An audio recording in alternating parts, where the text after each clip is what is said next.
अगर आपका 4 और 5 तारीख को एस्टेट का एग्जाम है और आपने एस्टेट की साइकोलॉजी यानी कि सीडीपी बिल्कुल भी नहीं पढ़ी है, तो ये वीडियो आपके लिए बहुत ही इन्फॉर्मेटिव रहने वाली है, क्योंकि आज की वीडियो के अंदर मैं आपको बताने वाली हूँ कुछ ऐसे टिप्स जो आपके एस्टेट यानी कि सीडीपी के क्वेश्चन है उनको ठीक कराने में बहुत ही मदद करेगी। और इसके साथ ही हम वो इंपॉर्टेंट क्वेश्चन भी करेंगे जो बार बार एस्टेट के एग्जाम में पूछे जाते हैं। तो आइए आज की वीडियो है इसको शुरू करते हैं। मैं रोमी नरवाल स्वागत करती हूँ आपका अपने यूट्यूब चैनल V+ एजुकेशन पर। देखिए, अभी आपको जो स्क्रीन पर एक टेबल दिखाई दे रही होगी जिसके अंदर हमारे लिखे हुए हैं डिफरेंट लेवल्स, यानी कि लेवल फर्स्ट, सेकंड और थर्ड, पीआरटी, टीजीटी और पीजीटी कौन सी क्लासेस के लिए होता है, class first to fifth, sixth to eighth और क्लास 9th से लेकर 12th तक। लेकिन इसके साथ ही मैंने लिखा हुआ है यहाँ पर एज ग्रुप। ये एज ग्रुप है, ये बहुत ही मायने रखता है आपके सीडीपी के क्वेश्चंस हैं उनको ठीक कराने के लिए। देखिए, जब भी आप सीडीपी के क्वेश्चन अटेम्प्ट करते हैं तो आपको इन चीज़ों का ध्यान रखना बहुत ही जरूरी होता है। जैसे सपोज करें अगर आप पीआरटी के लिए एग्जाम दे रहे हैं तो आपको ये ध्यान रखना है कि आप कौन सी एज ग्रुप के बच्चों को पढ़ाने के लिए आप ये एग्जाम दे रहे हैं। अगर आप पीआरटी का दे रहे हैं तो उसके लिए जो एज ग्रुप है वो है 6th से 11th class, 11th year olds बच्चे, ठीक है। और अगर आप टीजीटी के लिए दे रहे हैं तो उसके लिए जो एज ग्रुप है बच्चे की वो है 11 से 16। और अगर आप पीजीटी के लिए एग्जाम दे रहे हो तो उसके लिए जो एज ग्रुप है वो है 14 ईयर्स से 17 ईयर्स तक। तो यहाँ पर जब आप क्वेश्चन अटेम्प्ट करेंगे तो आपको ये ध्यान में रखना है कि आपको आंसर उस एज ग्रुप के अकॉर्डिंग देना है जिस एज ग्रुप के लिए बच्चों का आप एग्जाम दे रहे हो।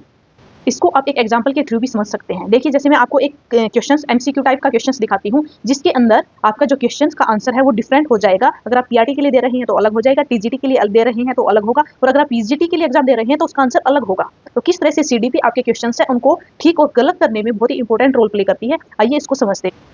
अब देखिए कि इसको मैं एक एग्जांपल के थ्रू समझाने की कोशिश करती हूँ। देखिए, इस क्वेश्चन में पूछा गया है कि which teaching method is considered most appropriate for the student. तो देखिए, यहाँ पर स्टूडेंट लिखा हुआ है लेकिन ना तो एज ग्रुप मेंशन किया गया है ना ही क्लास मेंशन की गई है। तो इस केस में आपके क्वेश्चंस कौन है वो कंफ्यूजिंग हो जाता है कि आप आंसर है वो किस तरह से करेंगे। तो आपको ये देखना है यहाँ पर कि आप एग्जाम है वो पीआरटी के लिए दे रहे हैं, टीजीटी या फिर पीजीटी। अगर आप पीआरटी के लिए दे रहे हैं तो देखिए, जैसे छोटे बच्चे होते हैं उनको हम एक्टिविटी के थ्रू कराते हैं, तो इस केस में पीआरटी वाले केस में हमारा जो सही आंसर होगा वो होगा एक्टिविटी बेस्ड लर्निंग, ठीक है। अगर टीजीटी का क्वेश्चन आ जाए, टीजीटी के लेवल पे पूछा जाता है यही सेम क्वेश्चन, तो इसका आंसर हो जाएगा हमारा प्रॉब्लम सॉल्विंग मेथड। और अगर पीजीटी में पूछा जाएगा तो उसमें क्या होती है, सेल्फ बेस्ड लर्निंग होती है। तो इस केस में हमारा जो आंसर बन जाएगा option number C, inquiry based teaching. तो इस तरह से आपको ध्यान रखना है जब भी आप सीडीपी के क्वेश्चंस करते हैं तो उसमें आपको इन चीज़ों का ध्यान रखना है कि आप एग्जाम कौन से लेवल के लिए दे रही हैं, उसी के अकॉर्डिंग आपका जो आंसर है वो चेंज हो जाएगा। तो इस तरह से अगर आप ये स्ट्रैटेजीज लेके चलोगे तो आपके काफ़ी सारे क्वेश्चंस हैं वो ठीक हो जाएंगे।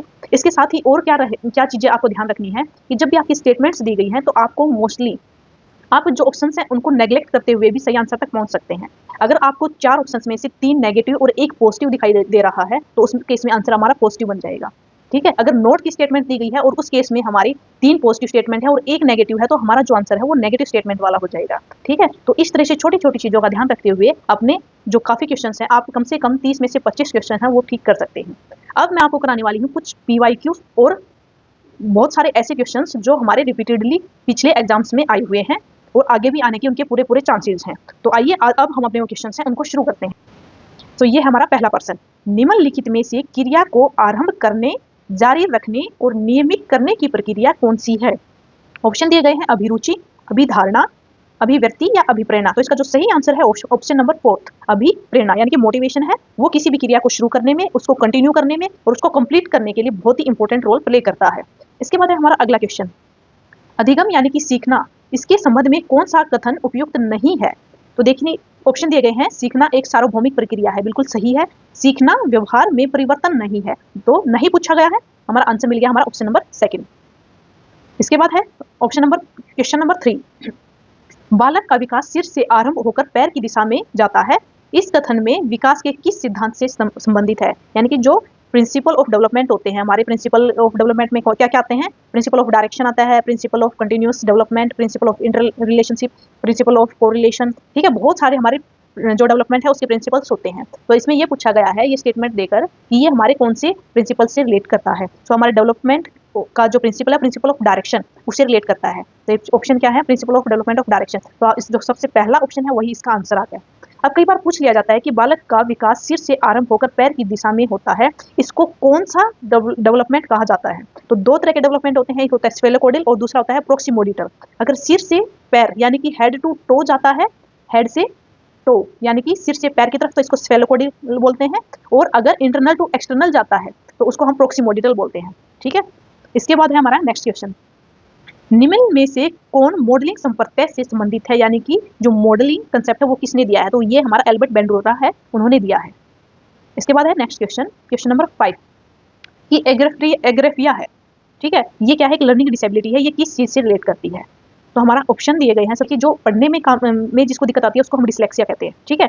सेकंड है, in this patient does not have the ability to express his thoughts in writing, यानी कि जो राइटिंग से रिलेटेड है। ग्राफिया, आप इसको कैसे रिलेट कर सकते हैं, जैसे ग्राफ है, ग्राफ किससे बनाते हैं हम, हैंड से, यानी कि राइटिंग हमारी चीजें हैं, ठीक है। तो राइटिंग से रिलेटेड जो हमारी डिसेबिलिटी होती है वो एग्रेफिया होता है, तो इसका जो सही आंसर बनेगा ऑप्शन नंबर सेकंड। इसके बाद है हमारा 6th question, according to a traditional saying when the fox could not reach the grapes despite all its effort, क्या कहा गया है कि जब एक लोमड़ी अपने सारे प्रयासों के बाद भी अंगूरों को नहीं ले पाती है तो वो क्या कहती है कि अंगूर खट्टे हैं। तो ये कौन सा डिफेंस मैकेनिज्म है, तो डिफेंस मैकेनिज्म डिफरेंट टाइप के होते हैं, लेकिन यहाँ पर क्या है, इसको हम रैशनलाइजेशन कहते हैं। अगर इसके साथ ही अगर ये पूछ लिया जाए आपसे कि लेमन्स आर स्वीट, कि जो नींबू होते हैं वो मीठे हैं, इसमें क्या होता है कि अपने पास जो चीजें होती हैं उनको बढ़ा चढ़ा के बताना, तो इस केस में भी क्या होता है, रैशनलाइजेशन होता है।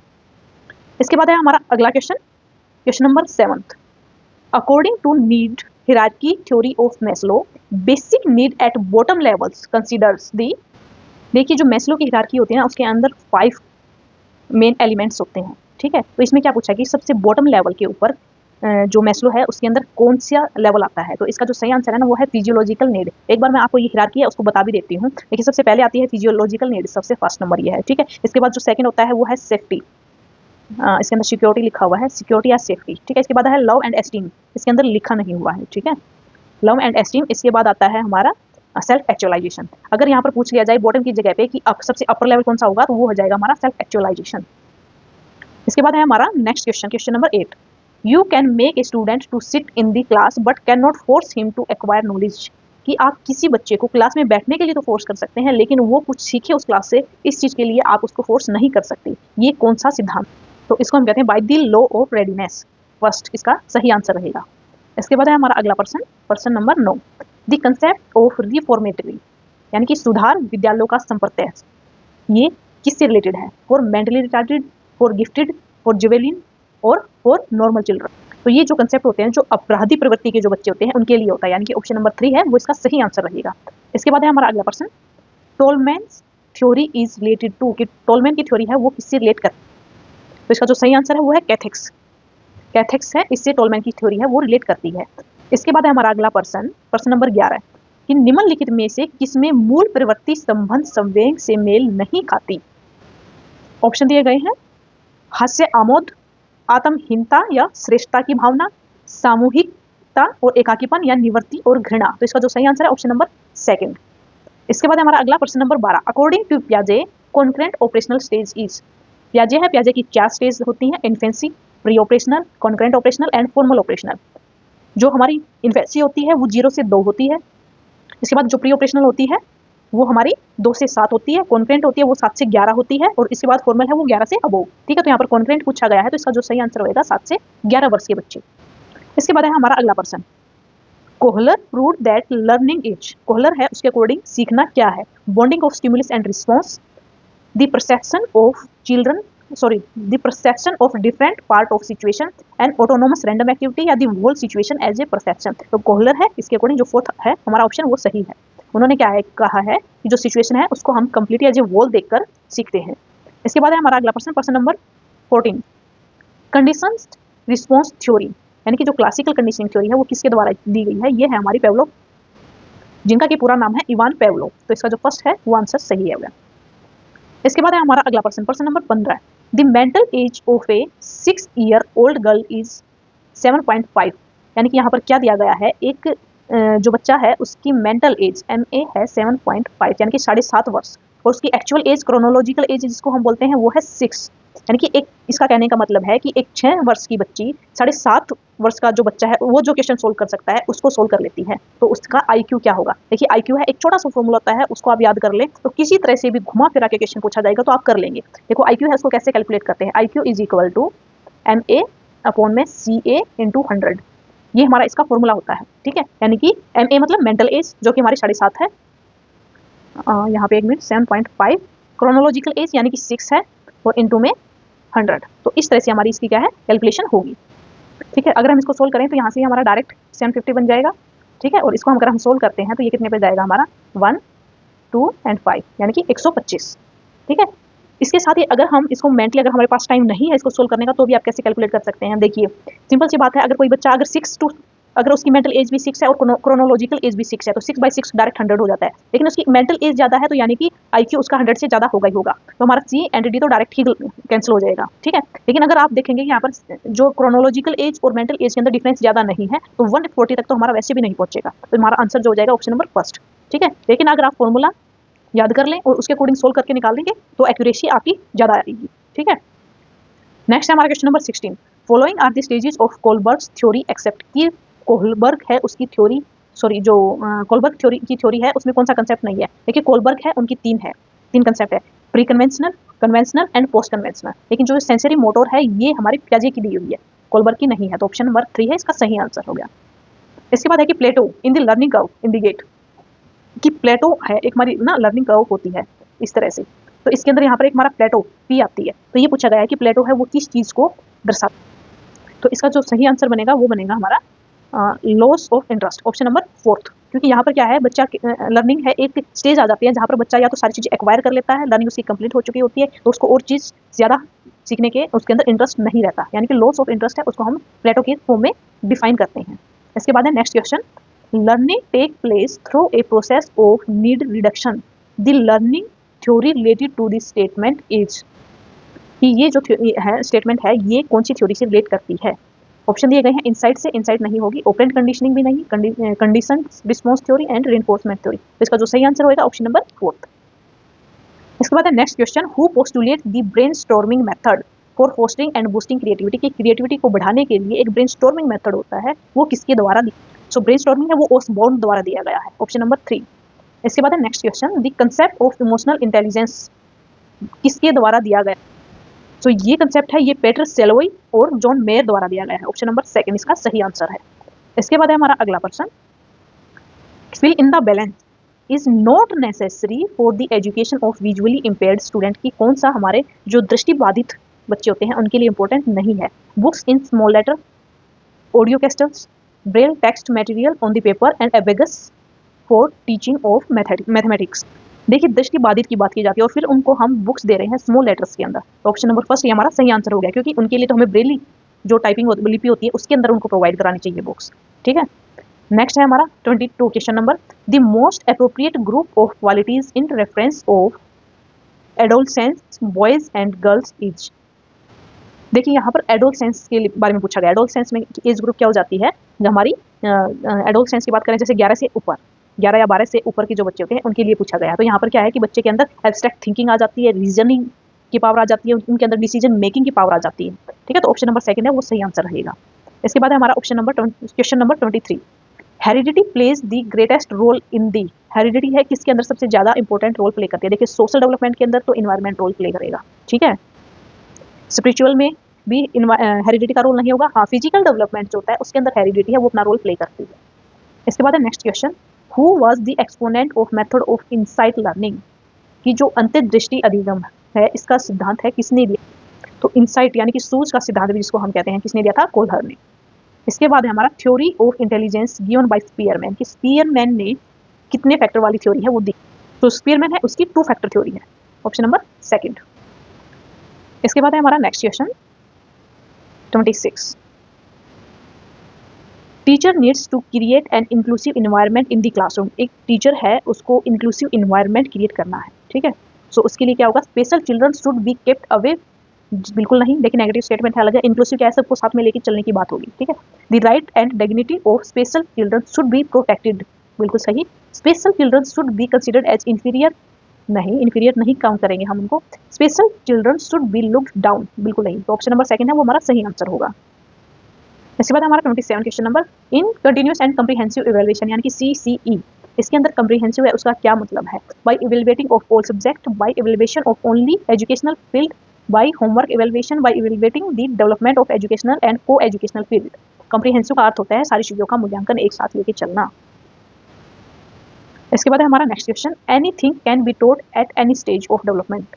कि कोई भी चीज़ बच्चे को किसी भी स्टेज के ऊपर सिखाई जा सकती है, ये स्टेटमेंट किसकी है? तो ब्रूनर है, उन्होंने ये कहा था कि anything can be taught at any stage of development. Option number second. Who experimented on cat, जो कैट है, कैट के ऊपर आपको पता है सभी को, थॉर्नडाइक है, उनका एक्सपेरिमेंट है। इसके बाद है हमारा next question, question number 30। Which of the following is not A projective method of personality.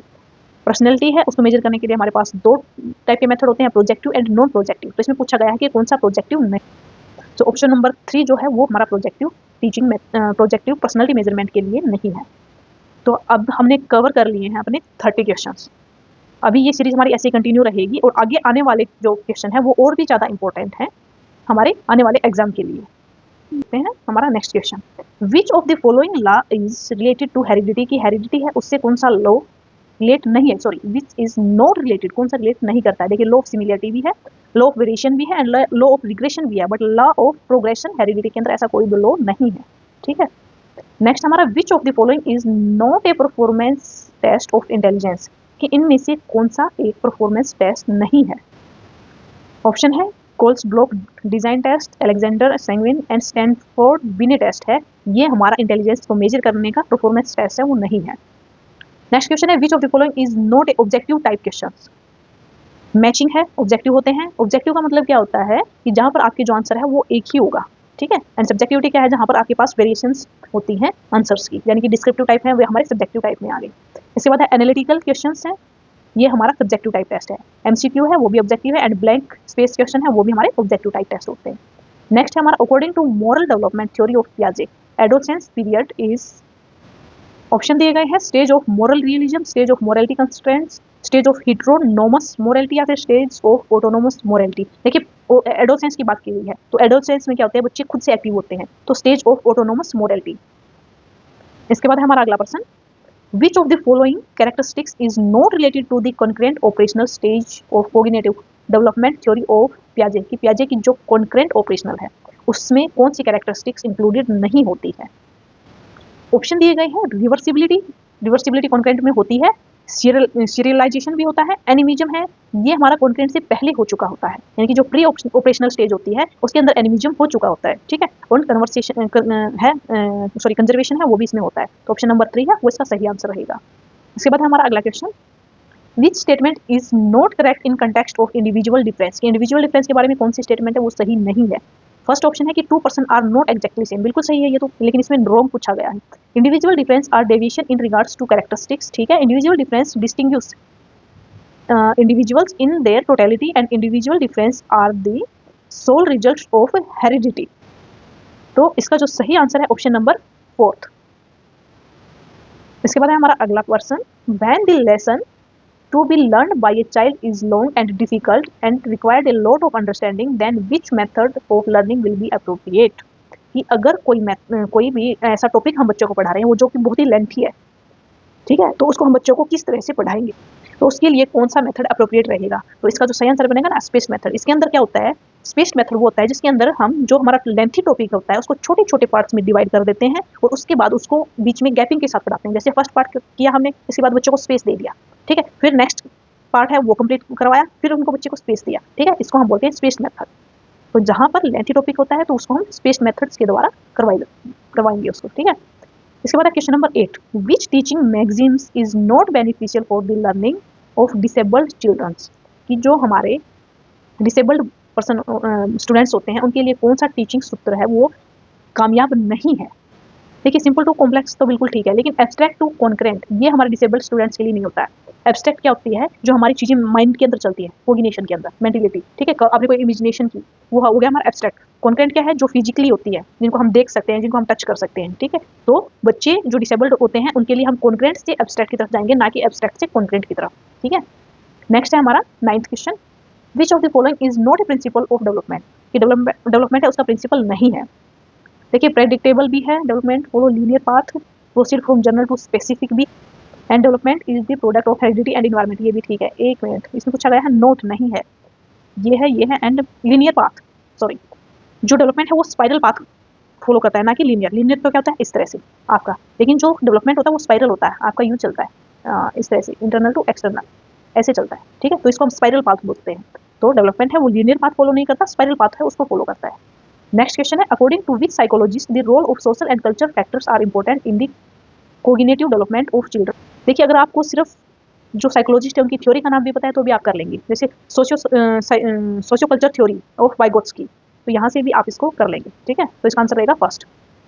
Which of the following is not A common characteristics of social development in adolescence, कि adolescence है उसके अंदर कौन सी कॉमन कैरेक्टरिस्टिक्स है, नहीं है। Harmonious relationship with parents, new social grouping है, search for identity and heroship.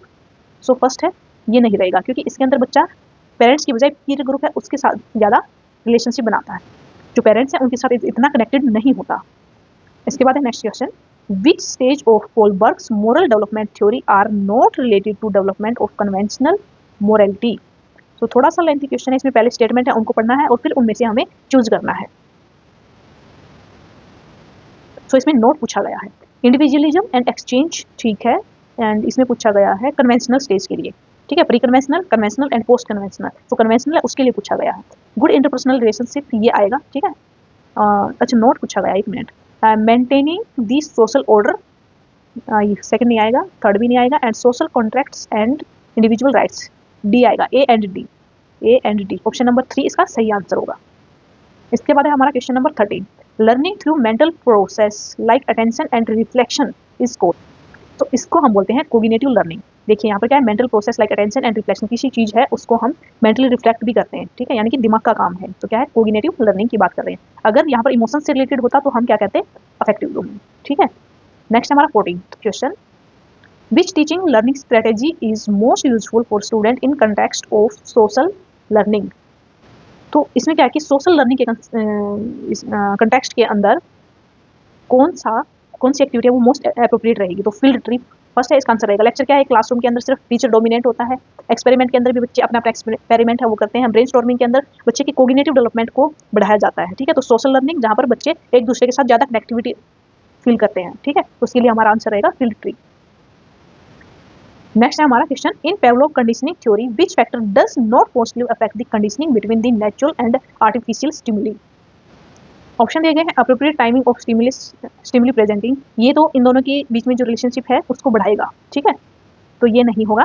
Repetition of stimuli, ये भी प्रोसेस है उसको बढ़ाएगा। कंट्रोल्ड इन्वायरमेंट भी नहीं होगा, एंड लेक ऑफ मोटिव, ये होगा फोर्थ। देखिए जैसे उसमें क्या था, डॉग है, उसको अगर हम सिर्फ बैल बजाएंगे, बार बार खाना नहीं देंगे, ठीक है, तो क्या करेगा, जो डॉग है वो उसका क्या है, लेक ऑफ मोटिवेशन, यानी कि हम उसको बार बार खाना अगर नहीं मिलेगा तो वो कोई भी क्रिया है वो नहीं देगा, ठीक है। Next 16th question, which of the following factor does not affect the teaching learning process, की टीचिंग लर्निंग प्रोसेस उसको कौन सा फैक्टर अफेक्ट नहीं करेगा। Physical appearance of teacher, mental health of teacher, content knowledge of teacher and communication skill of teacher, ये भी affect करेगा, ये भी एंड ये भी करेगा, बट एक मिनट, जो फिजिकल अपीयरेंस ऑफ टीचर है वो अफेक्ट नहीं करेगी। इसके बाद है हमारा next question, which of the following factor does not influence the development of child under environmental factors. Option दिए गए हैं, न्यूट्रिशन, इसमें पूछा गया है नोट अफेक्ट, न्यूट्रिशन करेगा। Mental stress of mother during pregnancy, ये भी अफेक्ट करेगा। एक्सीडेंट्स में एंडोक्राइन ग्लैंड्स, ये अफेक्ट नहीं करेंगे, तो ऑप्शन नंबर 4 इसका सही आंसर होगा। इसके बाद हमारा next question, law of use and law of disuse is related with which law of learning. तो थॉर्नडाइक के जो लॉ है उसके अंदर law of use and disuse कौन से लॉ से रिलेटेड है। सो इसका आंसर हमारा law of exercise, option number 2। इसके बाद हमारा next question, which of the following pair is not correct regarding motivational theories and their proponents। पहला ऑप्शन दिया है इंस्टिंक्ट थ्योरी है, पहला ही हमारा नोट पूछा गया है, आंसर हो गया फर्स्ट। नीड हायरार्की है, मैस्लोनी ने दी है। ड्राइव है वो भी वुडवर्थ की है, एंड अचीवमेंट मोटिवेशनल मैकडूगल की है। ये तीनों सही हैं, इन तीनों को आप याद भी कर लें क्योंकि नेक्स्ट टाइम में हो सकता है इस तरह से पूछ लिया जाए, ड्राइव रिडक्शन किसने दी है, अचीवमेंट किसने दी है, ठीक है, तो ये आप तीनों की तीनों याद कर लें एक बार। नेक्स्ट है हमारा इंक्लूसिव एजुकेशन मीन। इंक्लूसिव का मतलब क्या होता है, सभी बच्चों को एक साथ लेके चलना, यानी कि education for the all. Next है which of the following is not a principle of effective learning. Effective learning का प्रिंसिपल नहीं है। मोटिवेशन है, इंडिविजुअल अप्रोच भी है, पैसिव अटेंडेंस, ऑप्शन नंबर 3 है इसका आंसर रहेगा। नेक्स्ट है according to Gagne, to what highest level of learning should be teacher strive to take students. जो लास्ट क्लास है उसके अंदर मैंने आपको गेगने की जो 8 और 9 स्टेप वाली हिरार्की है वो कंप्लीट बताई थी। तो इसके अंदर जो सबसे ऊपर आता है ना वो आती है प्रॉब्लम सॉल्विंग। तो ये अगर आपने हिरार्की नहीं देखी है तो एक बार आप लास्ट जो वीडियो है उसको जाके देख ले, उसके अंदर मैंने गेगने की पूरी हिरार्की है उसको एक्सप्लेन किया है। लास्ट के शायद 28th या 29th नंबर का जो क्वेश्चन था, तो आप आपको लास्ट में जाके मिलेगा वो। इसके बाद है नेक्स्ट हमारा 23 number question, which 3 aspects of intelligence are emphasised in the triarchic theory of Sternberg. तो कंपोनेंशियल भी है इसमें, एक्सपीरियंशियल भी, ऑपरेशनल नहीं है एंड कंटेक्चुअल भी है। तो option number A, B and D, option number 3 है वो इसका सही आंसर हो जाए। इसके बाद हमारा next question, which educational intervention is not stable for slow learner, कि जो स्लो लर्नर होते हैं उनके लिए कौन सा स्टेबल नहीं है। देखिए ये तीनों की तीनों जो है, रेमेडियल भी है, ड्रिल भी और कोऑपरेटिव, ये तीनों की तीनों स्लो लर्नर होते हैं उनके लिए होती है, लेकिन जो एक्सेलरेशन होता है ना वो गिफ्टेड या क्रिएटिव बच्चों के लिए होता है। तो इसका जो आंसर बनेगा ऑप्शन नंबर फर्स्ट। इसके बाद हमारा next question, choose the correct code for the approved social behaviour pattern in adolescence. तो आप इस तरह से भी कर सकते हैं कि एडोलसेंस है, यहाँ पर उनकी कैरेक्टरिस्टिक्स है वो पूछी गई हैं। देखिए लीडरशिप स्किल भी होती है, एम्पैथी भी होती है, ईगोसेंट्रिज्म नहीं होता, स्टीरियोटाइपिंग भी नहीं होती, क्योंकि उनके अंदर सोचने समझने की शक्ति होती है, तो पूर्व अवधारणाएं होती हैं उनको लेकर नहीं चलते। A and B, A and B, option number first है इसका सही आंसर होगा।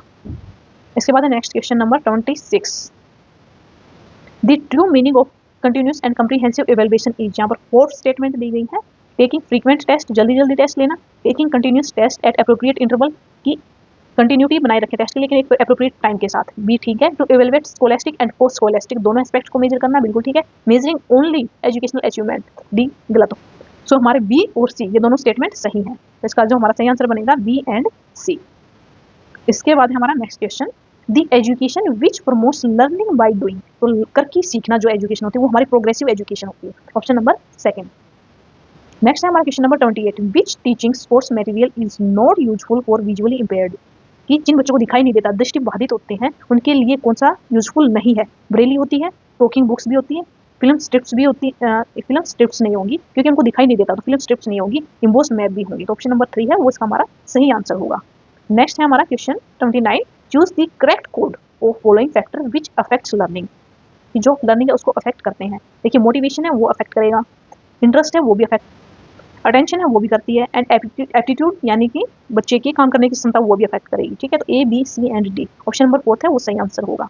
इसके बाद है next, A learning difficulty that creates problem for a child to distinguish letter and words, की जो लेटर्स और वर्ड्स हैं उनको अलग अलग डिस्टिंग्विश करने में जिसको डिफिकल्टी होती, यानी कि जो बच्चे होते हैं उनको स्मॉल बी और स्मॉल डी इनको पढ़ने में दिक्कत होती है, ठीक है। तो इस तरह की डिसेबिलिटीज है उसको हम क्या कहेंगे, यानी कि डिसेबिलिटी हमारी किससे रिलेटेड होगी, पढ़ने से रिलेटेड, तो इसको हम क्या कहते हैं, डिसलेक्सिया। तो यहाँ तक हमने कंप्लीट कर लिए हैं अपने टोटल 60 क्वेश्चंस। सो इन 60 क्वेश्चंस में से आपके हमने बहुत सारे ऐसे कंसेप्ट हैं वो क्लियर कर लिए हैं जो हमारे एस्टेट के एग्जाम में पूछे जाते हैं, और यहीं तक भी आपने देखा है कि कुछ क्वेश्चंस हैं वो रिपीट हुए हैं। आगे आने वाले और जो 60 क्वेश्चंस हैं वो और भी ज़्यादा इंपॉर्टेंट रहेंगे, क्योंकि जो हमारे बाकी के बचे हुए टॉपिक्स हैं वो क्वेश्चंस हमारे उन टॉपिक से रिलेटेड रहेंगे। तो आइए इस वीडियो को अभी हम कंटिन्यू करते हैं। नेक्स्ट है हमारा question number 61, who propounded the need hierarchy of motivation. पहले भी अभी जैसे हमने किया है, कौन सी है, मैस्लो। तो इस तरह से जैसे क्वेश्चन है वो रिपीटेशन में आ रहे हैं, तो आने वाले एग्जाम है हमारा जो 4 और 5 जुलाई को होगा उसमें भी क्वेश्चन इसी तरह से रिपीटेडली पूछे जाएंगे, ठीक है। तो अगर आप इस वीडियो को कंप्लीट कर लेते हैं तो बहुत सारे क्वेश्चन आपको ऐसे ही देखने को मिलेंगे जो इसी तरह से पूछे गए होंगे। तो नेक्स्ट क्वेश्चन है हमारा, which of the following is not A projective technique of personality assessment. ये पर्सनैलिटी असेसमेंट की जैसे मैंने बताया था कि प्रोजेक्टिव और नॉन प्रोजेक्टिव 2 टेक्निक्स होती हैं, तो इसमें से पूछा गया है कि कौन सी प्रोजेक्टिव टेक्निक। देखिए word association, sentence completion and expressive, ये तीनों की तीनों हमारी प्रोजेक्टिव टेक्निक होती है, लेकिन जो सोशियोमेट्रिक है वो हमारी प्रोजेक्टिव टेक्निक में नहीं आती, ठीक है। नेक्स्ट हमारा, which of the following is not an extensive motive, यानी कि बाहरी मोटिवेशन का प्रेरक कौन सा नहीं है। Competing in sport for trophy, doing job for salary, ये तो इंटरनली होता है, doing social service for self satisfaction, and by one get one free, तो ऑप्शन नंबर 3 है। देखिए doing social service for self satisfaction, खुद की शांति के लिए अगर हम कोई भी अच्छा कार्य करते हैं तो वो एक्सटेंसिव मोटिवेशन नहीं है, वो खुद का काम इंटरनल होता है, ठीक है। तो नोट पूछा गया, ऑप्शन नंबर 3 होगा हमारा इसका आंसर। नेक्स्ट है TAT, थीमेटिक एप्रिसिएशन टेस्ट है, ये हमारी प्रोजेक्टिव टेक्निक होती है जिसको हम पर्सनैलिटी को मेजर करने के लिए यूज करते हैं, तो इसका जो आंसर बनेगा ऑप्शन नंबर 4। इसके बाद next question, which of the following statement is not correct with reference to adjustment, कि कौन सी जो हमारा क्वेश्चन ऑप्शन है वो एडजस्टमेंट के अकॉर्डिंग सही नहीं है। इट क्रिएट्स इम्बैलेंस, तो एडजस्टमेंट में सबसे फर्स्ट है, यही हमारा आंसर होगा, क्योंकि एडजस्टमेंट का मतलब होता है बैलेंस क्रिएट करना, ना कि इम्बैलेंस। नेक्स्ट क्वेश्चन है अकॉर्डिंग टू पियाजे, देखिए पियाजे से पहले भी बहुत सारे क्वेश्चन आए हैं और फिर से पियाजे पे रिपीटेडली क्वेश्चन आ रहे हैं। Cognitive development theory, the ability of reversibility developed during which developmental, तो आपको देखना है कि जो रिवर्सिबिलिटी होती है वो 7 ईयर्स के बाद डेवलप होती है। तो 7 ईयर्स के बाद हमारी कौन सी होती है? Concurrent operational. ऑप्शन नंबर 3 इसका सही आंसर होगा। इसके बाद हमारा next question number 7, which of the following match is not correct? कौन सा मैच है वो सही नहीं है? देखो एरिक्शन है, इनकी 8 स्टेजेस हैं, तो उनको आपको सीरीज में याद करना है, जैसे ट्रस्ट वर्सेज मिसट्रस्ट यहाँ से शुरू होती है, ठीक है। तो इसमें पूछा गया है कि कौन सी सही नहीं है। देखिए जो थर्ड है ऑटोनॉमी सेम एंड डाउट, ये हमारी स्टेज फर्स्ट है, वो नहीं है। स्टेज फर्स्ट आती है ट्रस्ट वर्सेज मिसट्रस्ट, ठीक है। तो आपको इन स्टेजेस है, इनको याद रखना है। इसके बाद next question, which of the following element is not related to Skinner operant conditioning? Skinner की जो ऑपरेंट कंडीशनिंग है उससे कौन सा कंसेप्ट है वो रिलेटेड नहीं। देखिए इसके अंदर जो स्पॉन्टेनियस रिकवरी का जो टॉपिक है ना, ये हमारा पेवलोव की क्लासिकल कंडीशनिंग है, उससे रिलेटेड होता है। इसका जो सही आंसर होगा ना, ऑप्शन नंबर 3 होगा। इसके बाद हमारा next question, which of the following statement is not correct with reference to attitude? की एटीट्यूड के बारे में कौन सा सही नहीं है? ऑप्शन दिए गए हैं, attitude has motivational affective characteristics, attitude can range strongly positive और स्ट्रांगली नेगेटिव, बिल्कुल सही है। Attitude have a subject and object relationship, बिल्कुल सही है। And attitude is इनेट and acquired both. Option number 4 है वो एटीट्यूड है, उससे रिलेटेड नहीं है। इसके बाद हमारा next question number 10, which of the following statement is correct about the development of children? की ऑप्शन दिए गए, development is A product of only heredity, बिल्कुल नहीं। हेरिडिटी एंड एनवायरमेंट दोनों का रोल होता है। Development follows a random pattern, नहीं। Development is a communicative process and different aspects of development are not inter related. इसका जो सही आंसर होगा हमारा ऑप्शन नंबर 3। इसके बाद हमारा next question number 11, Cattell's culture free test of intelligence is a type of, किस टाइप का टेस्ट है? सो जो कैटल का टेस्ट है वो हमारा नॉन वर्बल टेस्ट होता है। ऑप्शन नंबर 3 इसका सही आंसर होगा। नेक्स्ट हमारा question number 12, which of the following is not A characteristics of creativity? ये जो क्रिएटिव बच्चा होता है उसकी कौन सी कैरेक्टरिस्टिक्स नहीं है? तो रिजिडिटी है वो कैरेक्टरिस्टिक्स नहीं होगी। इसके बाद हमारा next question number 13, which of the following factor does not affect the teaching learning process? की कौन सा फैक्टर है जो टीचिंग लर्निंग प्रोसेस है उसको अफेक्ट नहीं करता? टीचिंग स्किल्स ऑफ टीचर, ये तो अफेक्ट करेगा। Mental health of teacher, subject knowledge, physical appearance. Same question इससे पहले वाले क्वेश्चन पेपर के अंदर हमने किया था। नेक्स्ट हमारा question number 14, what kind of change does growth brings about in children? की जो ग्रोथ है बच्चे के अंदर किस टाइप का चेंज लेकर आती है? स्ट्रक्चरल चेंज है वो हमारा ग्रोथ का होता है, और जो फंक्शनल होता है वो हमारा जो डेवलपमेंट है उसके अंदर स्ट्रक्चरल और फंक्शनल दोनों आएंगे, लेकिन जो ग्रोथ है वो सिर्फ और सिर्फ स्ट्रक्चरल चेंज करती है। नेक्स्ट हमारा acceleration is an important plan for education, जैसे मैंने पहले बताया था, जहां पर एक्टिविटी पूछी गई थी कि स्लो लर्नर है उसके लिए कौन सी बेनिफिशियल है, वहीं पर एक टर्म ऑप्शन में लिखा होता है एक्सेलरेशन। एक्सेलरेशन होता है हमारा जो गिफ्टेड या क्रिएटिव बच्चे होते हैं, तो इसका जो सही आंसर रहेगा ना ऑप्शन नंबर 1। नेक्स्ट हमारा 16th question, what type of reinforcement schedule is to reinforce each correct response of the learner in operant conditioning? Fixed interval, variable interval, fixed ratio या फिर कंटिन्यूस? तो इसके लिए क्या है कि अगर हमें बच्चे से पॉजिटिव रेनफोर्समेंट लेना है तो उसके लिए हमें क्या है, कंटिन्यू रेनफोर्समेंट है वो देना पड़ेगा। तो ऑप्शन नंबर 4 है वो हमारा सही आंसर होगा। नेक्स्ट हमारा question number 17, development proceeds in the direction of longitudinal axis, यानी कि हेड टू फुट, तो इसको क्या कहा जाता है? मैंने पहले ही बताया था, सिफेलिक कोली, ठीक है। और अगर ये इंटरनल टू एक्सटर्नल जाएगा तो प्रोक्सिमोडिटल, ठीक है। ये होता है ये हमारा इंटरनल टू एक्सटर्नल। इसके बाद है हमारा next question, a type of intelligence test in which the questions are similar in difficulty level but more importance is given to the time elements, कि जहां पर टाइम को ज़्यादा इंपॉर्टेंस दी जाती है ना कि क्वेश्चंस की डिफिकल्टी लेवल वैल्यूज, तो इनको हम कहते हैं speed test. Option number 1। Next हमारा question number 19, which of the following is not a subjective method of personality? Personality measure करने के लिए कौन सा सब्जेक्टिव मेथड है वो नहीं है। इंटरव्यू भी सब्जेक्टिव है, ऑब्जर्वेशन भी और बायोग्राफी भी, लेकिन जो वर्ड एसोसिएशन है वो सब्जेक्टिव मेथड नहीं है।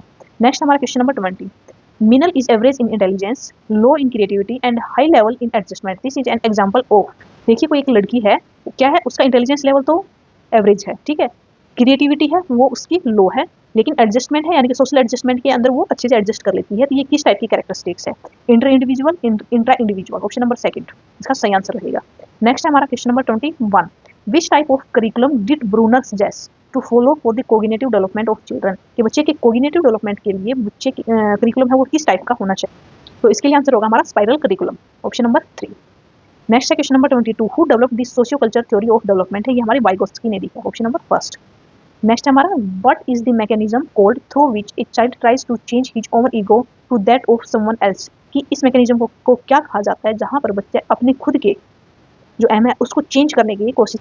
इसको हम कहते हैं identification, option number first. Next है इसमें question number 24, which of the following component is not the part of Gilford structure of intellect model. कि जो गिलफर्ड है उन्होंने 3 कंपोनेंट दिए हैं, तो इनमें से कौन सा उसका कंपोनेंट नहीं है? ऑपरेशन है, कंटेंट है, प्रोडक्ट है, ठीक है, लेकिन कोऑर्डिनेशन है ऐसा कोई भी नहीं है। ऑप्शन नंबर सेकंड इसका सही आंसर होगा। नेक्स्ट हमारा 25 question, who performed the triarchic theory of intelligence. ये हमारी दी थी स्टर्नबर्ग ने, पहले भी आया है सेम क्वेश्चन। नेक्स्ट है हमारा family and school are example of which environmental system in the brains bio ecological model theory. कि जो ब्रोनफेयर है उन्होंने एक मॉडल थ्योरी दी गई है, उसके अंदर फैमिली और स्कूल है उसको कौन से सिस्टम में रखा गया है? तो इसके अंदर क्या है कि माइक्रो सिस्टम जो होता है उसके अंदर रखा गया है। माइक्रो जो छोटे लेवल पे सीमित होता है, मैक्रो जो बड़े लेवल पे होता है, एक जो बाहर के होते हैं, ठीक है। तो ये एक थ्योरी है जिसके अंदर फैमिली एंड स्कूल है वो हमारे माइक्रो सिस्टम के अंदर आते हैं।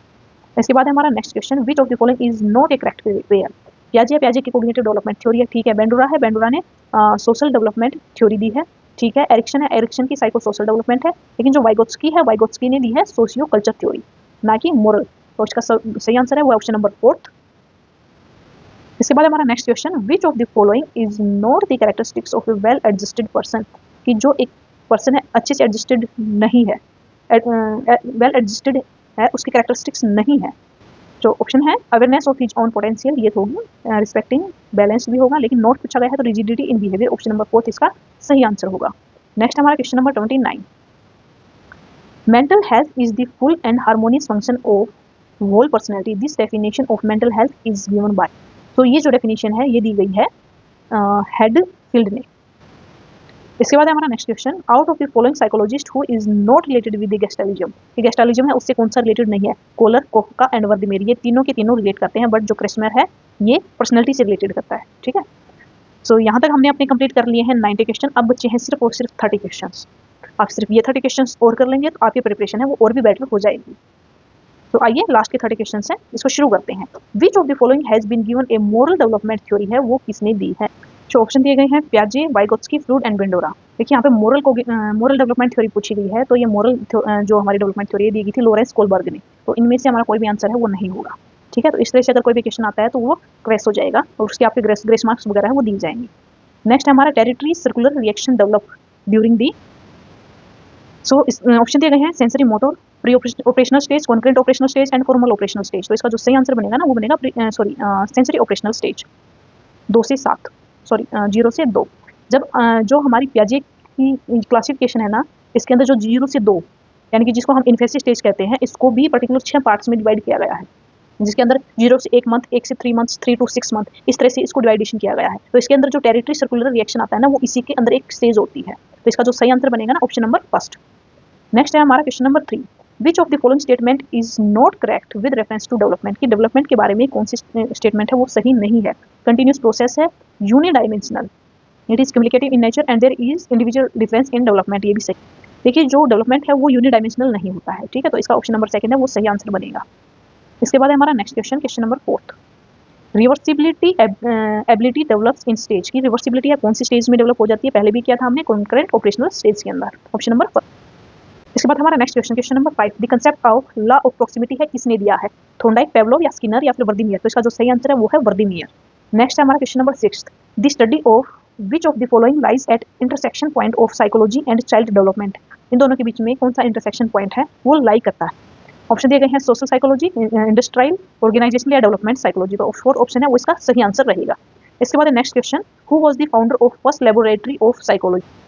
तो इसका जो सही आंसर है वो ऑप्शन नंबर 1, विलियम वुंड। इन्होंने जो पहली साइकोलॉजिकल लेबोरेटरी है उसके फाउंडर हैं ये। इसके बाद हमारा next question number 8, which of the following is not stage of पियाजे कोग्निटिव डेवलपमेंट।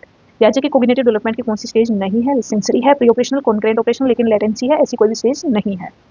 नेक्स्ट है हमारा imaginary audience is related to which stage. Imaginary audience है वो कौन सी स्टेज से रिलेटेड? ऑप्शन दिए गए हैं early childhood, later childhood, adulthood या फिर एडोलसेंस। तो इसका जो सही आंसर है वो है ऑप्शन नंबर 4।